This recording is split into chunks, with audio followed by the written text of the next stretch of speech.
आज हम लोग सोशल साइंस में इतिहास के संपूर्ण चैप्टर का ऑब्जेक्टिव देखेंगे। और देखो सोशल साइंस में इतिहास भूगोल जितना भी ऑब्जेक्टिव होता है सारे चैप्टर का चैप्टर वाइज हम लोग ऑब्जेक्टिव देखेंगे। आज हम लोग इतिहास में जितना भी चैप्टर उनके सारे ऑब्जेक्टिव प्रश्नों को देखेंगे। और ये इतना इंपॉर्टेंट होगा ना कि बता रहा हूँ कि इस वीडियो को देखने के बाद आपको इतिहास के ऑब्जेक्टिव के लिए किसी और वीडियो को देखने की आवश्यकता है ही नहीं। पूरे चैप्टर का निचोड़ बताओ और इस वीडियो को ही देखिए और इसी वीडियो से आपके इतिहास का सारे ऑब्जेक्टिव एग्जाम में आने वाले हैं। चलिए आगे बढ़ते और एक एक प्रश्नों को देखते हैं और समझते हैं आखिर क्या है। पहला चैप्टर देखिए, इतिहास का पहला चैप्टर जिसका नाम है यूरोप में राष्ट्रवाद। क्या है पहला चैप्टर इसका नाम है यूरोप में राष्ट्रवाद। इसमें चलते देखो पहला प्रश्न, रक्त एवं लौह की नीति का अवलंबन किसने किया। देखो ये 2020 में, 2017 में, 2011 में और कई बार भी एग्जाम में पूछा जा चुका है। ठीक है, तो ऑप्शन आपके पास है मेजिनी, ऑप्शन है हिटलर, ऑप्शन बी है ऑप्शन सी है बिस्मार्क और ऑप्शन डी है विलियम वन। तो बोले रक्त एवं लौह की नीति का अवलंबन किसने किया था, तो ऑप्शन सी मारेंगे, बिस्मार्क ने किया था। किसने किया था, बिस्मार्क ने। देखो सारे चैप्टर जितना भी चैप्टर से इतिहास का सारे ऑब्जेक्टिव को हम लोग देखेंगे।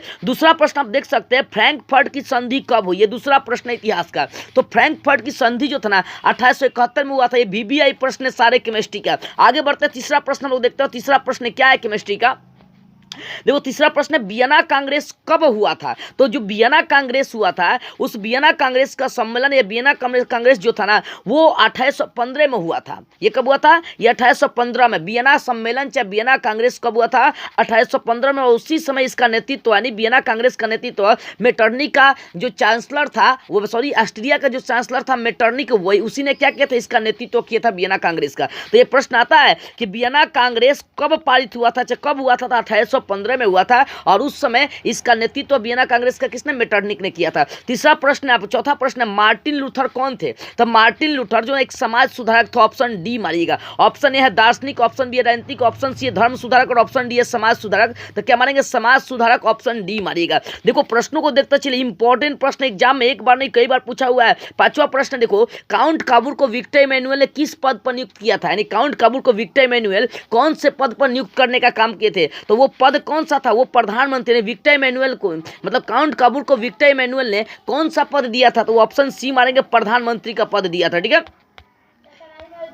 आगे प्रश्नों को देखते हैं और समझते। देखो आप यहां से देखते हैं छठा प्रश्न। देखिए छठा प्रश्न, गैरीबाल्डी पेशे से क्या था। आपके पास ऑप्शन ए है सिपाही, ऑप्शन बी है किसान, ऑप्शन सी है जमींदार और ऑप्शन डी है नाविक। देखो ये कितना इंपॉर्टेंट प्रश्न, एक बार नहीं कई बार पूछा हुआ है। गैरीबाल्डी पेशे से क्या था, तो गैरीबाल्डी पेशे से नाविक था। ऑप्शन मारेंगे डी, पेशे से क्या था, नाविक था। ठीक है, आगे प्रश्नों को देखते हैं। 7वां प्रश्न थोड़ा सा टाइपिंग में इधर उधर हो गया लेकिन आप लोग ध्यान से समझते चलेगा। देखो 7वां प्रश्न, यूरोप का मरीज किसके कहते हैं, किसे कहते हैं, तुर्की को कहते हैं। ऑप्शन सी मारेगा। ठीक है, अगला प्रश्न हम लोग देखते हैं। देखो यंग यूरोप चाहे यंग इटली आएगा। तो यंग यूरोप चाहे यंग इटली की स्थापना किसने किया था, तो मेजनी नाम का व्यक्ति ने किया था। पूछे कार्बोनरी का संबंध किससे था, तो मेजनी से ही था। ठीक है, ऑप्शन मार लेंगे बी। अगला प्रश्न देखते हैं। अगला प्रश्न 9वां प्रश्न है।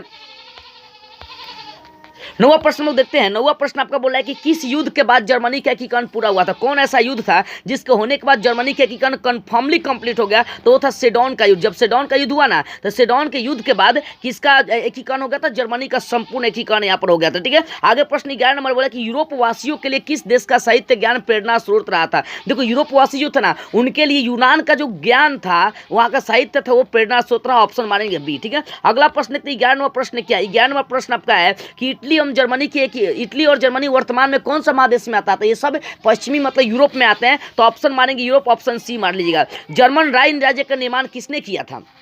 आपका क्वेश्चन है जर्मन राइन राज्य का निर्माण किसने किया था, तो वो किया था नेपोलियन बोनापार्ट ने। ऑप्शन बी मार लेंगे। ठीक है, अगला प्रश्न देखते हैं। 13वां प्रश्न क्या है, इंपॉर्टेंट प्रश्न है। 13वां प्रश्न है वियना कांग्रेस के द्वारा फ्रांस में किस शासक वंश की स्थापना की गई थी। वियना जो कांग्रेस हुआ था उस वियना कांग्रेस के दौरान, वियना कांग्रेस आपको पता है 1815 में हुआ था। तो बताना वियना कांग्रेस द्वारा फ्रांस में कौन सा शासक वंश आने का काम किया था, तो वो था बुर्बो वंश का शासक आया था। कहाँ, फ्रांस में बुर्बो वंश का शासक आया था।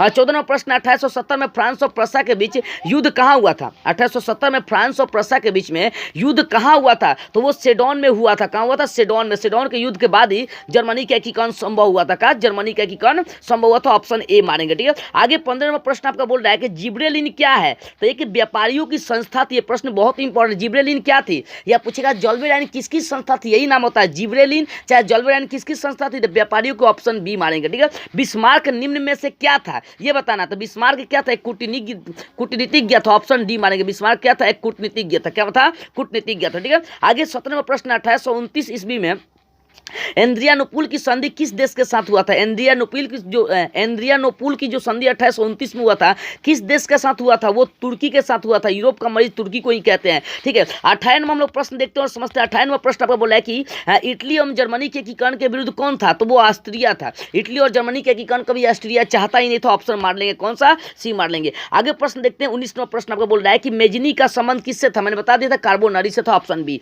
यूरोपीय सभ्यता का पालना किसे कहा जाता है? तो यूरोपीय सभ्यता का पालना जो ना यूनान को कहा जाता है, क्योंकि यूनान का साहित्य ज्ञान यूरोप के लिए प्रेरणा स्रोत रहा है। ठीक है ना, तो यूरोपीय सभ्यता का पालना किसको बोलेंगे? यूनान को। ऑप्शन डी मानेंगे। आगे 21वां प्रश्न है, एक्ट ऑफ यूनियन किस वर्ष पारित हुआ था? जो एक्ट ऑफ यूनियन था वो कौन सा वर्ष पारित हुआ था? तो एक्ट ऑफ यूनियन जो था वो किस वर्ष? 1688 ईस्वी में पारित किया गया था। कब? 1688 में, मानेंगे। आगे 22वां प्रश्न, नेपोलियन संहिता किस वर्ष लागू किया गया था? नेपोलियन जो संहिता था वो कब लागू किया गया था? 1804 मारेंगे। ऑप्शन डी मार लेंगे। ठीक है, अगला प्रश्न देखते हैं। 23वां प्रश्न देखते हैं।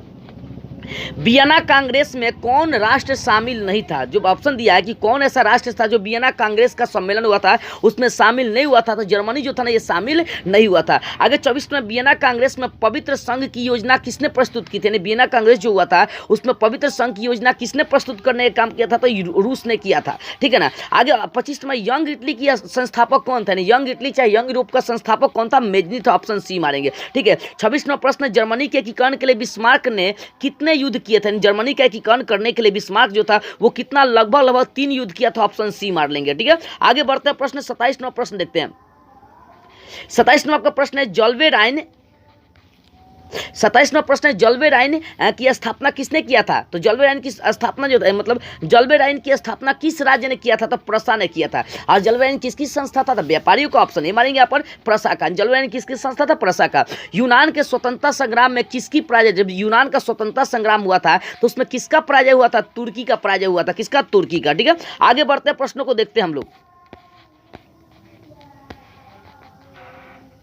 आगे प्रश्नों को देखते हैं और समझते हैं। प्रश्न हम लोग देखते हैं। 29वां प्रश्न देखते हैं। 1789 ईस्वी में 1789 ईस्वी में फ्रांसीसी क्रांति के समय वहाँ के राजवंश का शासन कैसा किसका था? 1789 में फ्रांसीसी जो क्रांति हुआ था वहाँ का राजवंश किसका चलता था? बुर्बो वंश का। फ्रांस में सबसे ज़्यादा शासन अगर चला है तो बुर्बो वंश का ही शासन चला है। फिर आगे 30वां प्रश्न है, हंगरी की भाषा क्या थी? बीबीआई प्रश्न है। हंगरी की भाषा जानते हैं? मैग्यार था। क्या था? ऑप्शन बी मानेंगे, मैग्यार। तो इस तरह से आप देख सकते हैं पहला चैप्टर यानी जो यूरोप में राष्ट्रवाद था वहां से मैंने 30 गो ऑब्जेक्टिव आपको बता दिया। इस चैप्टर से 30 ऑब्जेक्टिव आपके एग्जाम में आने के बहुत चांसेस होते हैं। इन्हीं 30 के बीच में से पहला चैप्टर में आएगा। अब अगला चैप्टर देखते हैं। इतिहास का जो दूसरा चैप्टर है वो है समाजवाद में समाजवाद और साम्यवाद। देख सकते हैं समाजवाद और साम्यवाद क्या है, इतिहास का दूसरा चैप्टर है। पहला प्रश्न इसमें है कि कार्ल मार्क्स का जन्म कहाँ हुआ था।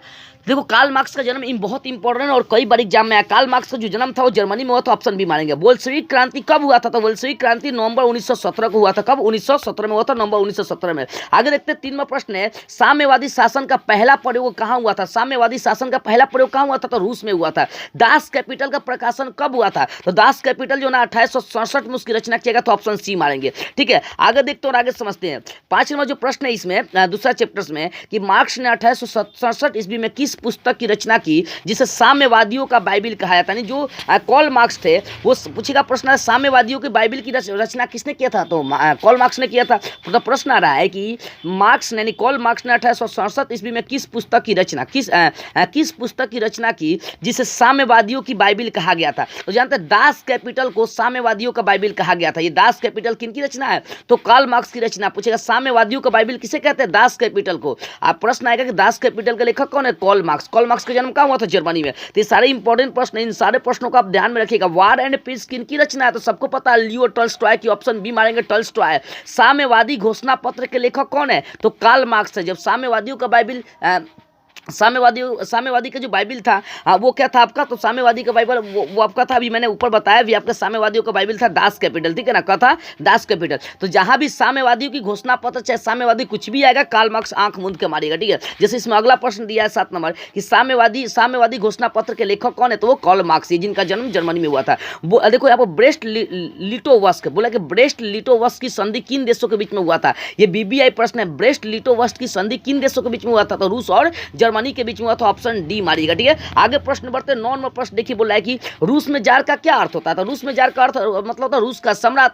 ठीक है ना, क्या होता है? रूस का सम्राट होगा। ऑप्शन डी मारेंगे। आगे प्रश्न आपका है 10 नंबर, रूस में कृषक दास प्रथा का अंत कब हुआ? यानी रूस में कृषक दास प्रथा का अंत कब हुआ था? तो 1861 में हुआ था। ऑप्शन ए मार लेंगे। आगे प्रश्न, लाल सेना का गठन किसने किया था? तो ट्रॉस्की ने किया था। किसने? ट्रॉस्की ने। लाल सेना का गठन किसने किया था? ट्रॉस्की ने किया था। ठीक है, आगे देखते हैं प्रश्नों को। 12वां प्रश्न क्या वो देखिए। 12वां प्रश्न, दास कैपिटल किनकी रचना है? दास कैपिटल किनकी रचना है? तो कार्ल मार्क्स की दास कैपिटल रचना है। इसी को साम्यवादियों का बाइबिल कहा जाता है। 13वां प्रश्न, लेनिन की मृत्यु कब हुआ था? तो लेनिन का जो मृत्यु था वो 1924 ईस्वी में हुआ था। पूछेगा नई आर्थिक नीति कब लागू किया गया था? तो 1921 में लेनिन के द्वारा ही लागू किया गया था। और लेनिन की मृत्यु 3 साल बाद, यानी 1921 के 3 साल बाद 1924 में उसका मृत्यु हो गया था। यूरोपियन समाजवादी कौन नहीं था? इसमें बताना, 4 ऑप्शन दिए। इसमें यूरोपियन समाजवादी कौन नहीं था? तो कार्ल मार्क्स जो थे यूरोपियन समाजवादी नहीं थे। अगला प्रश्न 15 नंबर, अप्रैल थीसिस किसने तैयार की थी? जो अप्रैल थीसिस नामक पुस्तक था उसको जानते हैं? लेनिन ने तैयार किया था। किसने? लेनिन ने तैयार किया था। ऑप्शन ए मानेंगे। आगे 16 नंबर प्रश्न आप देखिए, 7 नवंबर 1917 को बोल्शेविक क्रांति का नेतृत्व किसने किया था? तो 7 नवंबर 1917 का जो बोल्शेविक क्रांति हुआ था उसका नेतृत्व लेनिन ने किया था। किसने किया था? लेनिन ने। आगे 17वां प्रश्न, मदर उपन्यास के लेखक कौन थे? तो गोर्की था। मदर जो उपन्यास था उसके लेखक कौन था? गोर्की था। आगे 28वां प्रश्न है, चार्टिस्ट आंदोलन कहाँ हुआ था? तो चार्टिस्ट आंदोलन जो था इंग्लैंड मतलब ब्रिटेन में हुआ था। अगर इंग्लैंड ऑप्शन नहीं देता ब्रिटेन मारिएगा, ठीक है ना। कई बार बच्चा पलट जाता है, इंग्लैंड ऑप्शन देता है, तो ब्रिटेन या इंग्लैंड एक ही है, अंग्रेज का देश पड़ता है वो। आगे लेनिन ने ब्रेस्ट लिटोवस्क की संधि 1918 किस राष्ट्र के साथ? लेनिन जो था वो ब्रेस्ट लिटोवस्क की संधि कौन सा देश के साथ करने का काम किया था? जर्मनी के साथ करने का कार्य किया था। 20वां प्रश्न, प्रथम इंटरनेशनल की बैठक कब हुई थी? प्रथम इंटरनेशनल की जो बैठक थी वो बैठक कहाँ हुई थी ये बताना है। तो वो बैठक जानते हैं लंदन में हुआ था। ऑप्शन डी मारेंगे, लंदन में। ठीक है, आगे प्रश्न देखते हैं। 21वां प्रश्न देखते हैं और समझते हैं।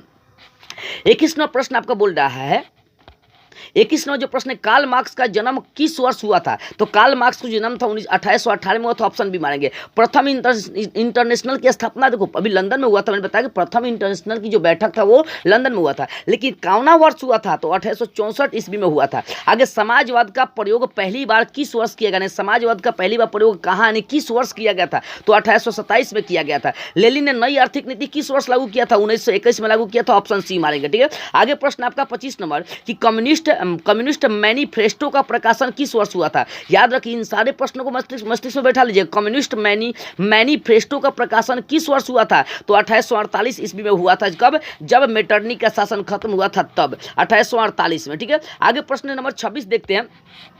अक्टूबर 1917 की रूसी क्रांति के बाद स्थापित सरकार का प्रधान कौन बना था? अक्टूबर 1917 की जो रूसी क्रांति हुआ था उसके बाद वहाँ पर स्थापित सरकार का मेन प्रधान कौन बना था? तो लेनिन ही बना था। कहाँ का? रूस का बना था। ठीक है, आगे प्रश्न आपका 27 नंबर है, काम के अधिकार को संवैधानिक अधिकार के रूप में सबसे पहले कहाँ मिला था? यानी काम के अधिकार को ही संवैधानिक अधिकार कहाँ देने का काम किया गया था? तो वो सोवियत संघ में मतलब रूस में देने का काम किया गया था, यूएसएसआर में। तो इस तरह से 27 गो प्रश्न जो है ना दूसरा चैप्टर में है। अब तीसरा चैप्टर चालू करते हैं। तीसरा यानी इतिहास का तीसरा चैप्टर हम लोग चालू करते हैं। और तीसरे चैप्टर्स का नाम थोड़ा सा देख सकते हैं यहाँ पर, क्योंकि टाइपिंग करते समय थोड़ा सा धुंधला हो गया। तीसरे चैप्टर्स का नाम है हिंद चीन में राष्ट्रवादी आंदोलन। यानी हिंद चीन मतलब ये एक ऐसा देश था जिसमें हिंदी और चीनी यानी हिंदुस्तान और चीन दोनों मिला हुआ था। ठीक है ना, तो हिंद चीन में तीसरा चैप्टर का नाम है राष्ट्रवादी आंदोलन। इसमें पहला प्रश्न है, हिंद चीन पहुंचने वाले प्रथम व्यापारी कौन थे? बहुत इंपॉर्टेंट, वो कौन था? पुर्तगाली था। दूसरा, अंकोर वाट का मंदिर कहाँ स्थित है? कंबोडिया में। ऑप्शन मार लेंगे, इसमें डी मार लेंगे। ठीक है, आगे प्रश्न की ओर बढ़ते हैं। 3 नंबर प्रश्न देखिए। 3 नंबर प्रश्न है, 3 नंबर प्रश्न, अंकोर वाट के मंदिर का निर्माण किस शासक ने करवाया था? तो सूर्यवर्मन द्वितीय ने करवाया था। कहाँ? कंबोडिया में करवाया था। आगे 4 नंबर प्रश्न है आपका कि मार्च 1946 में फ्रांस और वियतनाम के बीच होने वाला समझौता कौन सा? 1946 में फ्रांस और वियतनाम के बीच समझौता हुआ था, वो समझौता कौन था? तो वो हनोई समझौता था जो 1946 में हुआ था। ठीक है, आगे प्रश्न नंबर देखते हैं 5 देखते हैं। प्रश्न नंबर 5 क्या कह रहा है? प्रश्न नंबर 5 है जो पूछा गया, हिंद चीन क्षेत्र में कौन से देश आते हैं? तो हिंद चीन क्षेत्र में कंबोडिया, वियतनाम और लाओस, ये 3 देश आते हैं। कौन सा? कंबोडिया, वियतनाम और लाओस, ये 3 देश आते हैं। वियतनाम में टोकिन फ्री स्कूल की स्थापना कब हुआ था? वियतनाम में एक स्कूल स्थापित किया गया था जिसका नाम था टोकिन फ्री स्कूल। तो ये कब स्थापित किया गया था? तो 1907 में किया गया था। ऑप्शन कौन सा मार लेंगे? तो ए मार लेंगे, 1907। ठीक है, आगे प्रश्न देखते हैं हम लोग और आगे बढ़ते हैं। 7वां प्रश्न देखिए क्या है कई बार ये प्रश्न पूछा भी। देखो 7वां प्रश्न क्या कह रहा है, 7वां प्रश्न कह रहा है कि the history of the loss of Vietnam किसने लिखा था, तो वान वोई चाउ ने, फान वोई चाउ ने, ऑप्शन भी मारेंगे। The history of the loss of Vietnam किसने लिखा, फान वोई चाउ ने। आगे हुआ हुआ आंदोलन कौन सी प्रकृति का था, तो हुआ हुआ आंदोलन धार्मिक और क्रांतिकारी प्रकृति का था, ऑप्शन डी मारेंगे, जिसमें धार्मिक और क्रांतिकारी दोनों होगा। आगे 9वां प्रश्न देखते हैं, 9वां प्रश्न क्या है। 9वां प्रश्न है नरोत्तम सिन्हानुक कहाँ के शासक थे, तो नरोत्तम सिन्हानुक जो थे ना वो कहाँ, कंबोडिया के शासक थे। कहाँ के, कंबोडिया के। किस देश के थे, कहाँ के थे, कौन सा देश के शासक थे, कंबोडिया के। आगे 10वां प्रश्न है हिंद चीन में बसने वाले फ्रांसीसी को क्या कहा जाता था, तो हिंद चीन में बसने वाला फ्रांसीसी को कोलोन कहा जाता था। क्या, कोलोन। आगे 11वां प्रश्न है हिंद चीन क्षेत्र में अंतिम युद्ध की समाप्ति के समय अमेरिका का राष्ट्रपति कौन था, तो वो निक्सन था। कौन था, निक्सन। जब हिंद चीन में अंतिम युद्ध समाप्त हुआ था तो उस समय अमेरिका का राष्ट्रपति कौन था, उस समय अमेरिका का राष्ट्रपति था निक्सन। कौन था, निक्सन था। ठीक है ना। आगे प्रश्न को देखते हैं और आगे बढ़ते हैं। 12वां प्रश्न देखते हैं। देखो 12वां प्रश्न क्या है, देखो 12वां प्रश्न आपका कह रहा है कि समझिएगा ध्यान से प्रश्न 12 नंबर कि किस प्रसिद्ध दार्शनिक ने एक अदालत लगाकर अमेरिका को वियतनाम युद्ध के लिए दोषी करार दिया, यानी कौन ऐसा दार्शनिक था जो अदालत लगाया और अमेरिका को वियतनाम युद्ध के लिए दोषी ठहराने का कार्य किया था। वो रसेल नामक जो दार्शनिक था ना उसने क्या किया, अमेरिका को दोषी ठहराया था। आगे 13वां प्रश्न है हिंद चीन में आने वाले पहले यूरोपीय व्यापारी कौन थे, वो पुर्तगाली थे। ठीक है ना। प्राचीन काल में वियतनाम पर सभ्यता संस्कृति का प्रभाव किसका सबसे ज्यादा पड़ा था वियतनाम पर, तो वो था चीन का सबसे ज्यादा प्रभाव पड़ा था किस पर, वियतनाम पर। ठीक है ना। आगे प्रश्न देखते हैं हम लोग।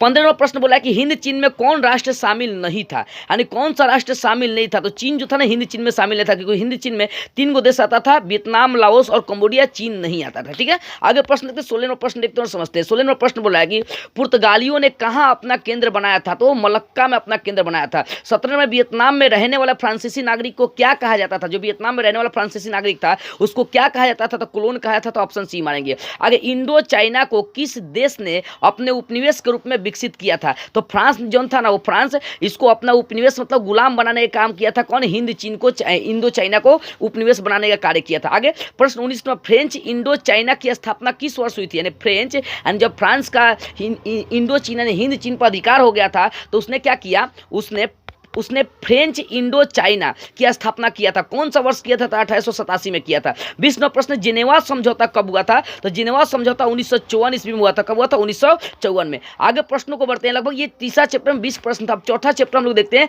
पूरे जो इतिहास का चैप्टर है सभी का ऑब्जेक्टिव हम लोग देखेंगे लाइन से लाइन। ठीक है ना। देखो चौथा चैप्टर भारत में राष्ट्रवाद, और यहीं से सबसे ज्यादा ऑब्जेक्टिव आपके एग्जाम में आते हैं। चौथा चैप्टर भारत में राष्ट्रवाद। देखो यहाँ से प्रश्न पहला, सविनय अवज्ञा आंदोलन कब और किस यात्रा से शुरू हुआ था, तो ये डांडी यात्रा से शुरू हुआ था, तो इसका मतलब डांडी वाला ऑप्शन मार लेंगे सी, 1930 डांडी। आगे प्रश्न राष्ट्रीय स्वयंसेवक की स्थापना कब और किसने किया था, तो राष्ट्रीय स्वयंसेवक की स्थापना जो है वो किया गया 1925 में केबी हेडगेवार के द्वारा किया गया, तो ऑप्शन बी मार लेंगे। ठीक है। आगे प्रश्न बढ़ते हैं।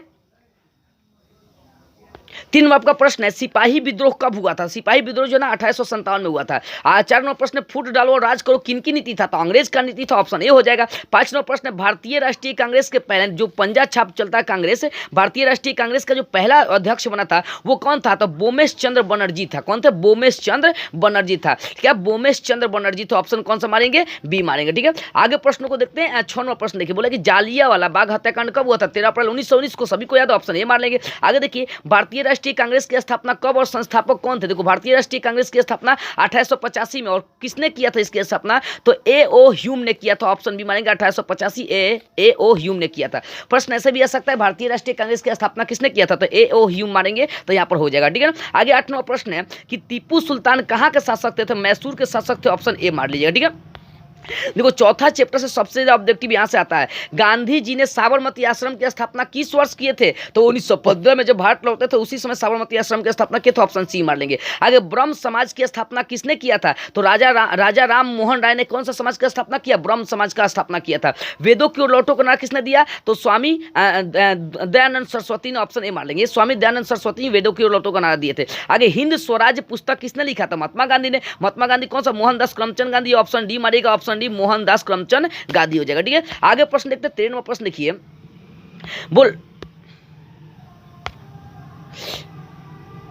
13 नंबर प्रश्न देखिए क्या है। 13 नंबर प्रश्न बोला कि सरदार वल्लभ भाई पटेल को सरदार की उपाधि किस आंदोलन के दौरान मिला था? तो बारदोली सत्याग्रह के दौरान मिला था, ऑप्शन ए हो जाएगा। पूर्ण स्वराज्य की मांग का प्रस्ताव कांग्रेस के किस अधिवेशन में पास किया गया था? तो लाहौर का जो अधिवेशन हुआ था उसी में पास किया गया था। लाहौर का अधिवेशन कौन सा? ये वाला ऑप्शन ए मारेंगे, 1929 के लाहौर अधिवेशन। ठीक है, आगे प्रश्न को 15 नंबर देखते हैं। 15 नंबर प्रश्न क्या है? 15 नंबर आपका प्रश्न कह रहा है कि असहयोग आंदोलन का प्रस्ताव कांग्रेस के किस देखो असहयोग जो आंदोलन था, देखो सविनय अवज्ञा आंदोलन जो था लाहौर के अधिवेशन में, उसमें पूर्ण स्वतंत्रता की मांग किया गया था। लेकिन असहयोग आंदोलन जो हुआ था उसका प्रस्ताव कांग्रेस के किस अधिवेशन में पास किया गया था? तो वो था कलकत्ता का अधिवेशन में, यानी 1920 के, यानी सितंबर 1920 के कलकत्ता अधिवेशन में पास किया गया था। तो कलकत्ता से इसको पकड़ लीजिएगा। रंपा विद्रोह कब हुआ था? 1916 में, ऑप्शन ए मार लेंगे। ठीक है, आगे देखते हैं। आगे प्रश्नों को देखते हैं और समझते हैं। प्रश्न आगे देखते हैं।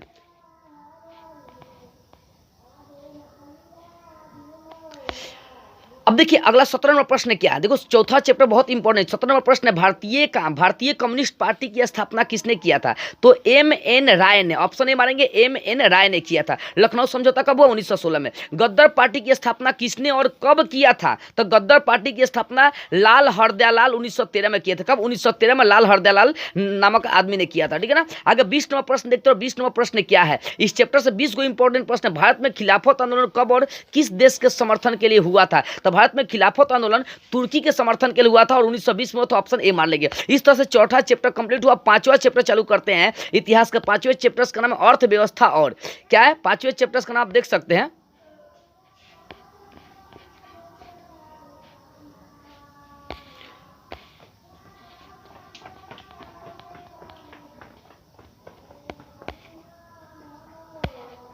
थोड़ा सा जूम ज्यादा हो जाएगा, बस आप थोड़ा सा सेकंड वेट कीजिए, उसके बाद समझा देता हूं आपको। हाँ, तो बता रहे थे आपको कि जो पांचवा चैप्टर इतिहास का है वो है अर्थव्यवस्था और आजीविका। ठीक है ना। अब अर्थव्यवस्था और आजीविका, इसमें चलते पहला प्रश्न, जमशेद जी टाटा ने Tata iron and steel company की स्थापना कब किए थे? जमशेद जी जो टाटा थे वो Tata iron and steel company की स्थापना किए थे। तो कब किए थे? 1907 ईस्वी में किए थे। मुंबई में प्रथम सूती कपड़ा मिल किस वर्ष बैठाया गया था? तो वो 1854 में बैठाया गया था, ऑप्शन सी मारेंगे। वाष्प चलित रेल इंजन का आविष्कार किसने किया था? तो वाष्प चलित रेल इंजन का आविष्कार जेम्स वाट ने किया था, ऑप्शन बी मारेंगे। ठीक है, आगे प्रश्न देखते, प्रश्न नंबर 4 देखते और समझते। प्रश्न नंबर 4 है कि सेफ्टी लैंप का आविष्कार किसने किया था? तो सेफ्टी लैंप का आविष्कार हम्फ्री डेवी ने किया था। किसने? ऑप्शन डी मानेंगे। भारत के लिए पहला फैक्ट्री कब पारित किया गया था? भारत के लिए जो पहला फैक्ट्री था वो कब पारित किया गया था? 1881 में पारित किया गया था। ठीक है, आगे प्रश्नों को देखते हैं। 6 नंबर प्रश्न देखिए, बोला इंग्लैंड में सभी स्त्री एवं पुरुषों को वयस्क मताधिकार कब प्राप्त हुआ था? तो वयस्क मताधिकार 1828 में प्राप्त होता है। इंग्लैंड में स्त्री और पुरुष सब कोई मत दे सकता है, वोट दे सकता है। ठीक है ना। स्पिनिंग जेनी का आविष्कार कब किया गया था? तो 1770 में किया गया था। अखिल भारतीय ट्रेड यूनियन कांग्रेस की स्थापना कब की गई थी? तो 1920 में किया गया था। औद्योगिक क्रांति सर्वप्रथम किस देश में आया था? तो औद्योगिक क्रांति सर्वप्रथम इंग्लैंड में आया था, तभी जाकर वो सारे देश को धीरे धीरे गुलाम बनाने का काम चालू कर दिया था। ठीक है, आगे 20 नंबर प्रश्न है आपका कि वैज्ञानिक समाजवाद का प्रतिपादन किसने किया था? कार्ल मार्क्स ने। पूछेगा वैज्ञानिक समाजवाद का प्रतिपादन किसने किया? कार्ल मार्क्स ने। किसने? कार्ल मार्क्स ने। ठीक है, 11वां प्रश्न देखते हैं, भारत में कोयला उद्योग का आरंभ कब हुआ था? भारत में कोयला उद्योग का आरंभ कब किया गया था? 1914 में। आगे 12वां प्रश्न है, भारत में Tata hydro electric power station की स्थापना कब हुआ था? भारत में टाटा हाइड्रो इलेक्ट्रिक पावर जो बनाया गया था उसकी स्थापना कब किया गया था? तो उसकी स्थापना 1910 में हुआ था। आगे वयस्क मताधिकार की व्यवस्था इंग्लैंड में किस वर्ष हुआ था? 1881 में। मैंने बता दिया, ऑप्शन बी मारेंगे आप, 1881। ठीक है, आगे प्रश्नों को देखते हैं। इंपॉर्टेंट प्रश्न ये सारे दिमाग में बैठा लीजिएगा। बस 8 गो चैप्टर इतिहास का, 8वां चैप्टर को हम देखेंगे और यही ऑब्जेक्टिव कंप्लीट होगा। आपका 14वां प्रश्न है, भारतीय राष्ट्रीय श्रम योजना आयोग किस वर्ष स्थापित किया गया था? यानी राष्ट्रीय श्रम योजना आयोग की स्थापना कब हुआ था? तो 1962 में हुआ था। कब हुआ था? 1962 में हुआ था, ऑप्शन कौन सा? सी मार लेंगे। ठीक है, 15वां प्रश्न है कि भारत में मजदूरी बोर्ड की स्थापना किस पंचवर्षीय योजना में किया गया था? कौन सी पंचवर्षीय योजना में किया गया था? वो तृतीय पंचवर्षीय योजना में किया गया था, ऑप्शन सी मारेंगे। देखो बाराबंदी आंदोलन कहां हुआ था? बाराबंदी जो आंदोलन था वो कहां? इंग्लैंड में हुआ था, ऑप्शन ए में। भारत में पहली जूट मिल कहां स्थापित किया गया था? तो बंगाल में किया गया था। आगे प्रश्न, 10 घंटे का आंदोलन कहां चला था? 10 घंटे तक का केवल आंदोलन कहां चला था? तो इंग्लैंड में चला था 10 घंटे का आंदोलन। ठीक है, आगे देखते हैं प्रश्न नंबर 19 देखते हैं। प्रश्न 1907 में जे.एन. टाटा ने, जमशेद जी टाटा ने भारत में पहला लौह एवं इस्पात संयंत्र किस जगह स्थापित किया था? तो जमशेदपुर में क्या किया? जमशेद जी टाटा जमशेदपुर में किया था स्थापना। ठीक है, आगे प्रश्न देख सकते हैं। 20 नंबर, स्पिनिंग जेनी का आविष्कार किसने किया था? तो जेम्स हागर ग्रिफ्स ने किया था। सॉरी यहाँ पर देखिए, जो स्पिनिंग जेनी है उसका आविष्कार किसने किया था? तो जेम्स हागर ग्रिफ्स ने किया था। ऑप्शन कौन सा मार लेंगे? तो यहाँ पर सी मार लेंगे। ठीक है, अब छठा चैप्टर हम लोग चालू करते हैं, इसका नाम है शहरीकरण एवं शहरी जीवन। छठा चैप्टर का नाम है शहरीकरण एवं शहरी जीवन। इसमें पहला प्रश्न है आपका, सामंती व्यवस्था से हटकर किस प्रकार की शहरी व्यवस्था की प्रवृत्ति बढ़ी थी? तो वो प्रगतिशील शहरी व्यवस्था की व्यवस्था बढ़ने का काम किया था। ऑप्शन ए मानेंगे। जनसंख्या का घनत्व तो सबसे अधिक कहाँ होता है? तो महानगर में होता है। ऑप्शन डी मानेंगे। क्या होता है? महानगर में। 3 नंबर प्रश्न देखते हैं, पटना का प्राचीन नाम क्या था? पाटलिपुत्र। ऑप्शन बी मानेंगे। पूंजीपति वर्ग के द्वारा किस वर्ग का शोषण हुआ था? तो सबसे ज्यादा शोषण जो था वो श्रमिक वर्ग का, मजदूर वर्ग के हुआ था। ऑप्शन ए मानेंगे। कौन सा सामाजिक वर्ग बुद्धिजीवी वर्ग के रूप में सामने उभर कर आया था? तो मध्यम वर्ग था। ऑप्शन डी मार लेंगे। मध्यम वर्गीय बुद्धिजीवी वर्ग कहलाते हैं। इसमें टीचर, डॉक्टर, वकील ये सब आते हैं। 6 नंबर प्रश्न, लंदन में अनिवार्य प्राथमिक शिक्षा कब लागू किया गया था? 1870 में। और 11 साल बाद मत का अधिकार स्त्री और पुरुष सबको समान दिया गया था। ठीक है ना। तो लंदन में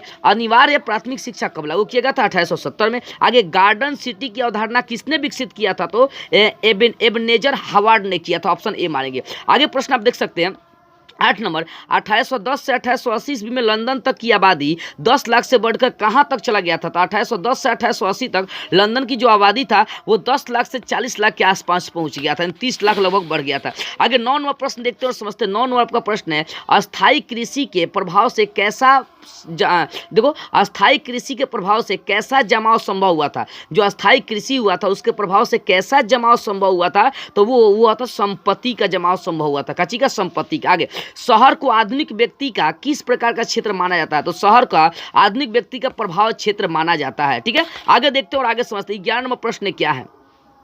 11वां प्रश्न, एक प्रतियोगी और उद्यमी प्रवृत्ति से प्रेरित किस प्रकार की अर्थव्यवस्था लागू किया गया था? बोले कि एक प्रतियोगी और उद्यमी प्रवृत्ति से प्रेरित किस प्रकार की अर्थव्यवस्था लागू की गई थी? तो मुद्रा प्रधान अर्थव्यवस्था लागू किया गया था। आगे 12 नंबर, आधुनिक काल में औद्योगिकरण ने किसके स्वरूप को गहन रूप से प्रभावित करने का कार्य किया था? तो शहरीकरण के स्वरूप को मशीनीकरण या औद्योगिकरण सबसे ज्यादा प्रभावित किया था। ठीक है, आगे 13 नंबर प्रश्न देखते हो, समझते गोल घर का निर्माण।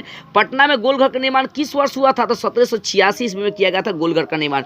लंदन में भूमिगत रेल किस वर्ष आरंभ हुआ था? लंदन में पहली बार भूमिगत रेल कब चालू हुआ था? तो 1863 में चालू हुआ था। आगे बम्बई किस वर्ष, यानी बम्बई किस वर्ष प्रेसिडेंसी की राजधानी बना था? जो बम्बई था वो प्रेसिडेंसी का राजधानी कब बना था? 1819 ईस्वी में बना हुआ था। इंग्लैंड में चारतीस्ट आंदोलन कहाँ हुआ, कब हुआ, कब आरंभ हुआ था? तो 1838 में चारतीस्ट आंदोलन हुआ था। ठीक है, आगे अगर प्रश्नों को देखते हैं तो आगे समझते हैं। 17 नंबर प्रश्न क्या, समझिए। 17वां आपका प्रश्न है कि एक स्वतंत्र राष्ट्र के रूप में सिंगापुर का उदय कब हुआ? सिंगापुर कब आजाद हुआ था? 1965 में आजाद हुआ था। बंबई में किराया कानून किस वर्ष लागू किया गया था? तो बंबई में किराया कानून 1918 में लागू किया गया। तो ऑप्शन सी मानेंगे। देखो, सन्यमता आंदोलन किस महानगर में चलाया गया था? तो लंदन में ही चलाया गया था। सन्यमता आंदोलन लंदन में चला था। आगे 20 नंबर प्रश्न है कि देखो, 20 नंबर प्रश्न है, जिगुरात कहाँ बनवाए गए थे? तो जिगुरात जो था सुमेर में बनवाया गया था। इस सुमेर में बनवाया गया। तो ऑप्शन सी मारेगा। इस तरह से आपका 20 को ऑब्जेक्टिव कंप्लीट हुआ। यानी इस चैप्टर से चलते 7वां चैप्टर देखते। 7वां चैप्टर का नाम है व्यापार और भूमंडलीकरण। क्या नाम है? व्यापार और भूमंडलीकरण। इसमें पहला प्रश्न, विश्वव्यापी आर्थिक संकट किस वर्ष आया था? तो 1929 के वर्ष में आया था। ऑप्शन सी मारेगा। द्वितीय महायुद्ध के बाद यूरोप में कौन सी संस्था का उदय आर्थिक दुष्प्रभाव को समाप्त करने के लिए किया गया था? द्वितीय विश्व युद्ध जब हुआ था तो उसमें यूरोप की संस्था का उदय किया गया था। तो किस कहने का मतलब, यूरोप की कौन सी संस्था का उदय आर्थिक दुष्प्रभाव को समाप्त करने के लिए किया गया था? तो वो था यूरोपीय संघ की स्थापना किया गया था, वहां के दुष्परिणामों को खत्म करने के लिए। अंतर्राष्ट्रीय श्रमिक संगठन की स्थापना कब किया गया था? तो 1919 ईस्वी में किया गया था। ठीक है, आगे समझते हैं। 4 नंबर प्रश्न देखिए क्या है। 4 नंबर प्रश्न पर बोला कि भूमंडलीकरण की शुरुआत किस दशक में हुआ था? तो भूमंडलीकरण का जो शुरुआत था वो 1990 के दशक में किया गया था। ये ऑप्शन ए हो जाएगा। प्राचीन काल में किस स्थल मार्ग से एशिया और यूरोप के बीच व्यापार होता था? तो रेशम मार्ग से व्यापार होता था। 6 नंबर प्रश्न, आर्थिक संकट यानी आर्थिक संकट या आर्थिक मंदी बोलिए के कारण यूरोप में कौन सी नई शासन प्रणाली का उदय हुआ था? तो शासन प्रणाली था फांसीवादी नाजीवादी शासन का उदय हुआ था। ऑप्शन सी मारेंगे। आगे 7 नंबर प्रश्न देखते क्या है। 7 नंबर प्रश्न बोला कि आधुनिक युग में अर्थव्यवस्था के क्षेत्र में होने वाली सबसे बड़ी क्रांति कौन सी थी? यानी आधुनिक युग में अर्थव्यवस्था के क्षेत्र में होने वाला सबसे बड़ी क्रांति कौन सा था?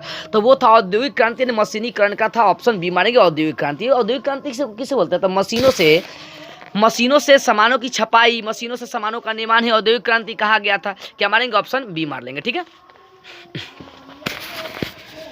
आगे प्रश्न नंबर 8 देखिए, बोला गिरमिटिया मजदूर बिहार के किस क्षेत्र में भेजे जाते थे? तो बिहार के कौन सा पश्चिमी और उत्तरी क्षेत्र में भेजे जाते थे गिरमिटिया मजदूर। आगे 9 नंबर प्रश्न, ब्रेटन वुड्स सम्मेलन कब हुआ था? तो 1944 में ब्रेटन वुड्स सम्मेलन हुआ था।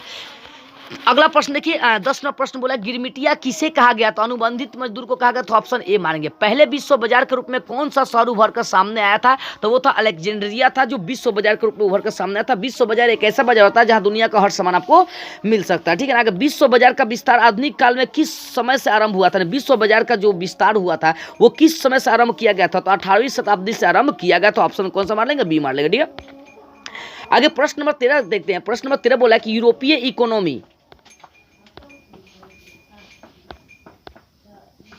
प्रश्न नंबर 13 की यूरोपीय इकोनॉमिक कम्युनिटी, जिसको ईईसी के नाम से जानते हैं, मतलब यूरोपीय इकोनॉमिक कम्युनिटी की स्थापना किस वर्ष किया गया था? तो 1957 में किया गया था। कब? 1957। ऑप्शन सी मार लेंगे। ठीक है, ब्रिटिश सरकार ने गिरमिटिया श्रमिकों की व्यवस्था किस वर्ष समाप्त कर दी थी? तो 1921 के वर्ष में समाप्त कर दिया था। ओटावा सम्मेलन किस वर्ष हुआ था? तो ओटावा सम्मेलन 1932 में हुआ था। संयुक्त राष्ट्र मौद्रिक एवं वित्तीय सम्मेलन किस वर्ष हुआ था? संयुक्त राष्ट्र मौद्रिक एवं वित्तीय सम्मेलन कौन सा वर्ष हुआ था? तो 1944 में हुआ था। अगर यूरोपीय राष्ट्रों ने अफ्रीका का आपसी बंटवारा किस वर्ष किया था? जो यूरोपीय राष्ट्र था वो अफ्रीका का बंटवारा कौन सा वर्ष किया था? तो 1885 में अफ्रीका का बंटवारा कर दिया गया था। आगे प्रश्न देखते हैं। 18 नंबर प्रश्न क्या समझिए। 18 नंबर प्रश्न आपका बोल रहा है कि विश्व व्यापार संगठन की स्थापना किस वर्ष हुआ था? तो 1995 में विश्व व्यापार संगठन की स्थापना किया गया था। 19वां प्रश्न, G8 की स्थापना कब किया गया था? तो 1975 में G8 की स्थापना किया गया था।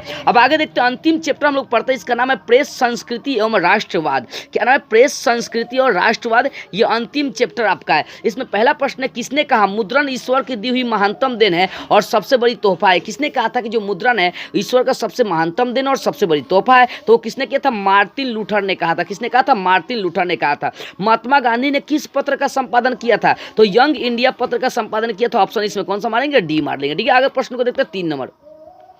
गुटेनबर्ग का जन्म किस देश में हुआ था? तो गुटेनबर्ग का जन्म जर्मनी में हुआ था। हिंदुस्तान रिव्यू का प्रकाशन किसने किया था? तो हिंदुस्तान रिव्यू का प्रकाशन जो था सच्चिदानंद सिन्हा ने किया था। ऑप्शन डी मानेंगे। कागज का आविष्कार किस देश में हुआ था? तो नॉर्मली ये चीन में हुआ था। ठीक है, आगे देखते हैं प्रश्न नंबर 6।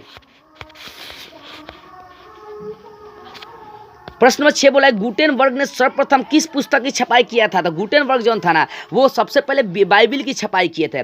किस पत्र ने रातों रात वर्नाक्युलर प्रेस एक्ट से बचने के लिए अपनी भाषा बदल दिया था? तो वो था अमृत बाजार पत्रिका, जो वर्नाक्युलर प्रेस एक्ट से बचने के लिए अपने अखबार का भाषा ही बदल दिया था। ऑप्शन सी मारेंगे। ठीक है, आगे 8 नंबर प्रश्न है, विश्व में सर्वप्रथम मुद्रण की शुरुआत कहाँ हुआ था? तो मुद्रण का सबसे पहले शुरुआत चीन में हुआ था। यहीं पर कागज का भी आविष्कार हुआ था। आगे 9 नंबर प्रश्न देखते हैं। 9 नंबर प्रश्न, आज़ादी के बाद समाचार पत्र आपत्तिजनक विषय अधिनियम कब पारित हुआ था? आज़ादी के बाद समाचार पत्र जो आपत्तिजनक विषय था वो अधिनियम कब बनाया गया था? तो 1951 में बनाया गया था। रूसो कहाँ का दार्शनिक था? तो फ्रांस का दार्शनिक था। ऑप्शन ए मानेंगे। 13वीं सदी में किसने ब्लॉक प्रिंटिंग के नमूने यूरोप में पहुंचाया था? किसने 13वीं शताब्दी में ब्लॉक प्रिंटिंग का नमूना यूरोप में पहुंचाने का कार्य किया था? तो मार्को पोलो था, जो क्या किया था? ब्लॉक प्रिंटिंग का नमूना यूरोप में पहुंचाया था। ऑप्शन ए मार लेंगे। क्या मानेंगे? ऑप्शन ए मानेंगे। अगला प्रश्न देखते हैं। 12 नंबर प्रश्न देखिए क्या है। 12 नंबर है, किस देश की सिविल सेवा परीक्षा ने मुद्रित पुस्तकों सामग्रियों की मांग बढ़ाई थी? कौन ऐसा देश की सिविल सेवा परीक्षा था जो मुद्रित पुस्तकों को मांग बढ़ाने का कार्य किया था? वो चीन था। ठीक है, ऑप्शन सी मानेंगे। आगे दिया, एकॉर्डियन शैली में कौन सी पुस्तकें प्रकाशित हुआ था? तो चीनी पुस्तकें प्रकाशित हुआ था। यूरोप में कागज बनाने का पहला कारखाना कहाँ खोला गया था? तो वो जर्मनी में खोला गया था। आगे वुड ब्लॉक छपाई की तकनीक सबसे पहले कहाँ विकसित हुआ था? तो चीन में हुआ था। ठीक है, आगे देखते 16 नंबर प्रश्न देखते और समझते 16 नंबर प्रश्न क्या है। 16 प्रश्न आपको बोला, इंग्लैंड में मुद्रण कला को पहुंचाने वाला प्रथम व्यापारी कौन था? इंग्लैंड में मुद्रण कला को पहुंचाने वाला व्यापारी कौन था? पहुंचाने वाला व्यक्ति कौन था? वो था कैक्सटन था। कौन था? कैक्सटन। ऑप्शन बी मारेगा। एक पैसिया मैगनीज किस देश में प्रकाशित हुआ था? एक पैसिया मैगनीज कौन सा देश में प्रकाशित हुआ था? तो इंग्लैंड में प्रकाशित हुआ था। अगर 18वां प्रश्न, भारतीय प्रेस का आरंभ विलियम बोल्टस द्वारा कब किया गया था? भारतीय प्रेस का जो आरंभ था विलियम बोल्टस के द्वारा कब किया गया था? तो 1766 ईस्वी में किया गया था। 19वां प्रश्न, चीनी व्यक्ति व्यक्ति प्रिंसेस ने मिट्टी मुद्रा कब बनाया था? चीनी व्यक्ति जो प्रिंसेस था वो मिट्टी का मुद्रा बना दिया था। पैसा कब बनाया था? तो 1041 ईस्वी में बना दिया था। आगे 20वां प्रश्न देखते हैं और समझते हैं। 20वां प्रश्न आपको बोल रहा है कि यूरोप में वुड ब्लॉक छपाई तकनीक कब पहुंचा था? तो 1295 ईस्वी में पहुंचा था यूरोप में। देसी भाषा में भारतीयों द्वारा प्रकाशित पहला समाचार पत्र कौन सा था? देसी भाषा में भारतीयों द्वारा पहला प्रकाशित समाचार पत्र कौन सा था? तो वो बंगाल गजट था। ऑप्शन बी मारेंगे। मराठी भाषा का पहला उपन्यास कौन सा था? तो वो था यमुना पर्यटन था। मराठी भाषा का सबसे पहला उपन्यास कौन सा था? यमुना पर्यटन। ऑप्शन ए मानेंगे। अब 23वां प्रश्न देखिए, बोल रहा है कि संवाद कौमुदी का प्रकाशन किस भाषा में किया गया था? तो बंगाल में किया गया था, बंगला भाषा में किया गया था। जापान में पहली पुस्तक किस वर्ष छपी थी? तो पहली पुस्तक 868 ईस्वी में छपा हुआ था। बंकिम चंद्र चट्टोपाध्याय का पहला उपन्यास कौन सा था? तो पहला उपन्यास था दुर्गेश नंदिनी। कौन सा? दुर्गेश नंदिनी। ऑप्शन सी मारेंगे। ठीक है, आगे प्रश्न नंबर 26 देखते हैं। भारत में पहला समाचार पत्र किस वर्ष प्रकाशित किया गया था? तो किसने प्रकाशित किया था? तो वो था विलियम वोल्टस ने। ऑप्शन ए मानेगा, विलियम वोल्टस। और अंतिम प्रश्न इस चैप्टर का, इस इतिहास का है, बाल गंगाधर तिलक ने मराठा का प्रकाशन किस भाषा में किया था? तो वो अंग्रेजी भाषा में किया था।